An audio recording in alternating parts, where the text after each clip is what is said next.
రేపు మండల స్థాయిలో అమలు చేసుకుంటాం. తర్వాత పంచాయతీ స్థాయిలో ఈ కార్యక్రమం ముందుకు తీసుకున్నటువంటి బాధ్యత మనందరికీ కూడా ఉందని చెప్పి తెలియజేసుకుంటూ, జగన్మోహన్ గారు నిజంగా చాలా బాధ్యతమైన వ్యక్తి. ఇంకా 4 సంవత్సరాలు ఉంది. మరి 4 సంవత్సరాలు ఏదో కార్యక్రమం చేసుకొని ఉండిపోవాలని చెప్పి ఆయన ఆలోచన కాదు. మనం ప్రతిపక్షంలో ఉన్నా ప్రజల గురించి ఆలోచిస్తాం. మనల్ని ప్రతిపక్షంలో కూర్చోబెట్టిన ప్రజలే అన్యాయం జరగకూడదని చెప్పి ఆలోచించే గొప్ప నాయకుడు ఈరోజు జగన్మోహన్ గారు.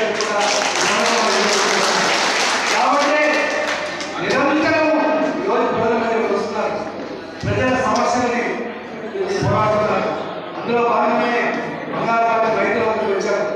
రైతు సమస్యల పట్ల మరి దేశానికి చాటి చెప్పారు. వీళ్ళందరూ కూడా పెద్ద ఎత్తున వచ్చి ఆ కార్యక్రమాన్ని విజయం చేసినందుకు ధన్యవాదాలు తెలియజేస్తున్నారు. మరి ఈ కార్యక్రమాన్ని తదుపరి ముఖ్యంగా ప్రకటించారు కాబట్టి